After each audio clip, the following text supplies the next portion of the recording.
کوئی بھی آپ کو موٹیویٹ کر رہا ہے، وہ کیا کچھ کہہ رہا ہے، کیا کر رہا ہے، وہ کبھی بھی آپ کو تعلیم صحیح نہیں دے سکتا۔ کیوں؟ اس لیے کہ جو تعلیم وحی الہی کے بغیر ہوتی ہے وہ ناقص ہوتی ہے۔ انبیاء کی تعلیم وحی الہی کے ساتھ، لہذا اگر کوئی آدمی آپ کو موٹیویٹ کرتا ہے کتاب و سنت کے ساتھ، وہ آپ کو درست سمت لے کے جائے گا، ورنہ تو ہر آدمی آپ کو الجھا دے گا۔ میرے بھائی، نبی پاک کا اسوہ حسنہ، ہمارے ہاں لوگوں نے سنت شریعت سمجھ کس کو لیا ہے؟ ہمارے ہاں لوگوں نے سنت شریعت سمجھا ہے صرف پگڑی باندھ لی، بہت عظیم سنت ہے امامہ باندھنا۔ بعض لوگوں کا خیال ہے صرف داڑھی رکھنا، داڑھی بہت عظیم سنت، بہت عظیم سنت، انبیاء کرام کی پسند ہے۔ اور آپ کو پتہ ہے اللہ تعالیٰ نے عورتوں کو داڑھی دی ہی نہیں، یہ مرد کا زیور ہے۔ ہاں یہ مردانہ کام ہے، داڑھی مرد کا زیور ہے۔ اور پھر یہ آپ کے جسم کا حصہ ہے، داڑھی کا وزن کوئی نہیں ہوتا۔ پوچھ لیں جنہوں نے بڑی رکھی ہے، بے شک ان سے بھی پوچھ لیں، یہ وجود کا حصہ ہے، اس کا کوئی وزن، کوئی پریشانی۔ اور ایک اور بات نوجوانوں آپ سے کہہ دوں چلتے چلتے، بغیر داڑھی کے آپ سونے لگ رہے ہوں تو لوگ کہیں گے پیارے لگ رہے ہو، اچھے لگ رہے ہو، خوبصورت لگ رہے ہو۔ اور داڑھی کے ساتھ اگر کسی کو پیارے لگو نا تو جو تعریف کرے گا وہ تو تعریف ہی بڑی روحانی قسم کی ہے، وجدانی۔ یعنی آپ داڑھی کے ساتھ اچھے لگیں تو لوگ کہتے ہیں کتنا نورانی چہرہ ہے۔ اب دیکھو اس تعریف کے پیچھے جو جملوں کی ترتیب ہے اس میں حسن کتنا، داڑھی، امامہ، سفید لباس، اور پھر یہ کہ مسواک کرنا بڑی اعلیٰ سنتیں، میٹھا کھانا بڑی اعلیٰ سنت۔ لیکن یہی 4-5 سنتیں نہیں میرے بھائی حضور کی، یہ بہت بڑا مسئلہ ہے۔ بعض لوگ سمجھ فلاں جی سنت شریعت پہ عمل کرتا ہے، کیا کرتا ہے کہ داڑھی پگڑی والا ہے، وہ خدا کے بندے یہ عظیم سنت ہے، کون اس کا انکار کر رہا ہے؟ لیکن نبی پاک کا تو اسوہ حسنہ ہے، اس کے پیچھے تو پوری زندگی ہے۔ ادھر دیکھو میری، اچھا پھر ایک اور بات، بعض لوگ سمجھتے ہیں میٹھا بولنا صرف سنت ہے اور اخلاق کی علامت ہے، صرف میٹھا بولنا۔ آپ نے ناراض نہیں ہونا، میٹھا تو بعض بندے اپنے مطلب کے لیے بھی بولتے ہیں، وہ کام نکلوانے کے لیے بڑا میٹھا میٹھا بول رہے ہوتے ہیں۔ اور سنو میرے بھائی، صرف میٹھا بولنا ہی سنت نہیں، ہمیشہ سچ بولنا سنت ہے، ہمیشہ صحیح بات کرنا، دیانتدار رہنا۔ تو سمجھتا ہے 4 5 6 8 چیزیں ہی سنت ہیں؟ او خدا کے بندے، نبی پاک کی جو ادا سب سے پہلے دنیا کے سامنے آئی اور حضور کی جس ادا سے، سنت سے لوگوں کو سب سے پہلے واقفیت ہوئی، شور نہیں پڑ جاتا کسی چیز کا دنیا میں، معاشرے میں فلاں بندہ یہ کرتا ہے، فلاں ایک بندے کا ایک چیز تعارف بن جاتی ہے، تعارف۔ کوئی چیز لوگوں کے وجود کے ساتھ، نام کے ساتھ سابقہ لاحقہ بن جاتی ہے۔ جو چیز سب سے پہلے جس سے لوگوں نے میرے نبی پاک کا تعارف کیا اور لیا، ادھر دیکھو نوجوانوں میری طرف، جس چیز سے سب سے پہلے حضور کی جس ادا سے لوگ واقف ہوئے تھے وہ تو صادق اور امین ہونا ہے۔ سب سے پہلے لوگ واقف ہوئے تھے کہ ہمیشہ سچ بولتے ہیں، ہمیشہ سچ۔ ملت کا جوان تو لوگوں کو ہنسانے کے لیے جھوٹ بولتا ہے، کوئی فائدہ نہیں، کوئی فائدہ نہیں۔ جھوٹ بولنے کے لیے ڈنگے مارتے ہیں، بڑھ کے مارتے ہیں، میں یہ ہوتا ہوں، میں وہ ہوتا ہوں۔ جھوٹ بولتے ہو، کیوں زیادتیاں کرتے ہو اپنے ساتھ؟ نبی پاک علیہ السلام کی تو پہلی ادا، پہلی سنت جس سے لوگ واقف ہوئے وہ صادق اور امین ہونا ہے، اور لوگ کمزوری دکھاتے ہیں۔ میں آپ سے عرض کروں، آج پتہ ہے میرے ملک کا حال کیا ہے؟ آج اتنے درد میں ہیں لوگ، اتنی تکلیف میں ہیں۔ امیر لوگ تو پیٹرول پہ بحث کرتے ہیں، پیٹرول پہ زیادہ تر وہ لوگ بحث کرتے ہیں جن کی گاڑیاں بڑی ہوتی ہیں۔ غریب پیٹرول پہ بحث نہیں کرتا، وہ تو کہتا ہے کرایہ 10 روپے بڑھ گیا بس کا، کیونکہ اس کو تو بس میں آنا جانا ہے، پیٹرول سے تو اس کا لینا دینا نہیں۔ یہ تو امیروں کی باتیں، تگڑے لوگوں کی باتیں۔ یہ سارا عالم، اس ملک کا سب سے بڑا مسئلہ نہ قانون کا ہے، نہ معیشت معاشرت کا ہے، اس ملک کا سب سے بڑا مسئلہ دیانتداری کا ہے۔ یہاں اگر دیانتداری ہو جائے، سچ بولنے والا، بات کرنے والا سچ بولے۔ اذان سن لیں جی پہلے۔ ڈاکٹروں کے بارے میں رائے کیا ہے؟ چلیں بتائیں وابڈا والوں کے بارے میں رائے کیا ہے؟ آپ اپنی بھی ایک آدھ مولویوں پیروں کے بارے میں رائے کیا ہے، بس یہی حال کیا گیا، الا ماشاءاللہ بد اعتماد کر دیا گیا۔ ایسا نہیں ہے کہ صرف کسی ایک گروہ ایک طبقے کے بارے میں بددیانتی کو فروغ دیا گیا، جھوٹ کو۔ آج بھی کسی بھی شخص کو آپ لے لیں، اس کے بارے میں سچائی سے زیادہ جھوٹی خبریں زیادہ پھیلائی جاتی ہیں، افواہوں کا دور۔ اپنی زندگی میں جوانوں سچ بولو، دیانتداری کا مظاہرہ کرو۔ اس ملت کا جوان کیسے ترقی کرے گا جس کی ماں کہتی ہے کہ پتر تو سچ ہی نہیں بولتا، تو جاتا کہیں ہے بتاتا کہیں ہے، تو بات ہی ٹھیک نہیں کرتا، کیسے بات سنو۔ نبی پاک صلی اللہ تعالی علیہ وسلم نے جب مختلف جگہوں پہ تبلیغ دین کے پیغامات بھیجے تو ہرقل بادشاہ کو بھی حضور نے پیغام دیا۔ وہ بڑا سیانہ آدمی تھا، سمجھدار تھا، معاملہ فہم تھا۔ اس نے کہا میں کوئی جذباتی فیصلہ نہیں کرتا، کچھ چیزوں کے حضور کے بارے میں کچھ چیزوں کے سوالات میرے ذہن میں ہیں۔ اس نے کہا یار یہاں کوئی آیا ہوا ہو نا، مکے کا سردار، لوگ تجارت کے لیے آتے ہیں، کوئی سمجھدار سیانہ سردار وزادار آدمی تو لے کے آؤ۔ ابو سفیان ابھی مسلمان نہیں ہوئے تھے، وہاں گئے ہوئے تھے، اور آپ کو پتہ ہے کہ وہ ہر جنگ میں آگے تھے کلمہ پڑھنے سے پہلے۔ ان کو بلا کے لوگوں کو پتہ چلا یہ آئے ہوئے ہیں تو لے جا کے بادشاہ کے سامنے کھڑا کر دیا۔ ابو سفیان کہتے ہیں جب اس نے سوال جواب شروع کیے تو ظاہر ہے میں مخالف گروہ میں تھا۔ جب کوئی مخالف گروہ میں ہوتا ہے اس نے تعریف تو نہیں نہ کرنی ہوتی، وہ صرف ہمارے ملک میں رواج ہے کہ لوگ جو پارٹی چھوڑ کے آ رہے ہوتے ہیں اس کی بھی تعریفیں کر رہے ہوتے ہیں، اور جدھر جا رہے ہوتے ہیں پھر اس کی بھی۔ اللہ جانے کیسے اپنے دل کو سمجھاتے ہیں، ضمیر کو مطمئن کرتے ہیں، اللہ ماشاءاللہ۔ ابو سفیان کہتے ہیں میں چونکہ دوسرے گروہ میں تھا تو بادشاہ نے جو بات بھی پوچھی میں نے رائے مخالف دی۔ جو بھی پوچھا کہ وہ محبوب علیہ السلام جو دعوی نبوت کرتے ہیں، ان کا کلمہ پڑھنے والے امیر ہیں، غریب ہیں، بات کیا ہے، جنگیں ہوئی ہیں تو نتیجہ، ایک طویل گفتگو ہے۔ ابو سفیان کہتے ہیں آخر میں بادشاہ نے ایک سوال پوچھا، یہ جوان زیادہ غور کریں گے، سوال پوچھا۔ ابو سفیان کہتے ہیں مجھ سے کہنے لگا وہ جس کریم محبوب علیہ السلام نے دعوی نبوت کیا ہے کیا کبھی انہوں نے جھوٹ بھی بولا ہے؟ ابو سفیان کہتے ہیں میں چپ کر گیا۔ ایک منٹ کے لیے میرے دل میں خیال آیا معاذ اللہ کہہ دوں بولا ہے، پھر میں نے سوچا یہ تو عرب کی وزاداری کے خلاف ہے کہ میں جھوٹ بولوں۔ اور پھر ابو سفیان کہتے ہیں میرے دل کے کونے سے آواز آئی میں کوئی اور بات کروں گا تو شاید کوئی تھوڑی دیر کے لیے سوچے، اور اللہ کے رسول نے جھوٹ بولا یہ تو مانے گا ہی کوئی نہیں، یہ تو مخالف نہیں مانیں گے، کافر مشرک نہیں مانیں گے۔ بادشاہ کہنے لگا سوچتے کیا ہو، بتاؤ کیا کبھی انہوں نے جھوٹ بولا ہے؟ تو ابو سفیان کہتے میرے ہاتھ میں چھڑی تھی، میں نے اٹھا کے دوبارہ زمین پہ رکھی۔ میں نے کہا بادشاہ وہ رشتے میں میرے بھتیجے لگتے ہیں، میری ان سے مخالفت ہے، میں ان کے مقابل فوجیں تک لے کے آتا ہوں، وہ ہمارے بتوں کو برا کہتے ہیں، رائے کا اختلاف اپنی جگہ پر، لیکن وہ میرے سامنے پیدا ہوئے میرے بھتیجے ہیں، میں نے انہیں ماں کی گود میں بھی دیکھا ہے، دادا کے کندھوں پہ بھی دیکھا ہے، سیدہ خدیجہ کا دولہا بنے بھی دیکھا ہے، میں نے ان کی گود میں ان کی بیٹیوں کو کھیلتے بھی دیکھا ہے۔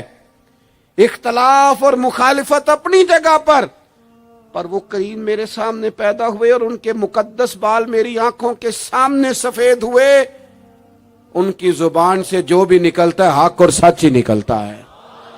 وہ اسیر دشمن کی چاہ میں بھی، مخالفوں کی نگاہ میں بھی وہ امی ہے، صادق ہے، معتبر ہے، میرا پیغمبر عظیم تر ہے، کبھی زبان سے جھوٹ نہیں نکلا۔ اللہ آپ کو جزا دے۔ سنیں جی، کچھ خطیب بغیر نعروں کے بھی تقریر کر لیتے ہیں یار، اونچی سبحان اللہ کے بغیر بھی کام چل جائے گا انشاءاللہ۔ آپ خالی سنتے جائیں نہ بھی سبحان اللہ کہیں پھر بھی گزارا، اثر کرے نہ کرے سن تو لے میری فریاد، اور نہیں ہے داد کا طالب یہ بندہ آزاد۔ میرے عزیز نبی پاک علیہ الصلوۃ والسلام نے سچ بولا۔ ابو سفیان کہتے ہیں ان کی زبان سے سوائے حق سچ کے کبھی کچھ نکلا؟ کریں نا تھوڑی پابندی ہم بھی سچ کی، کریں نا۔ اچھا ہم بولتے ہیں سچ، بہت سارے لوگ سچ بولتے ہیں،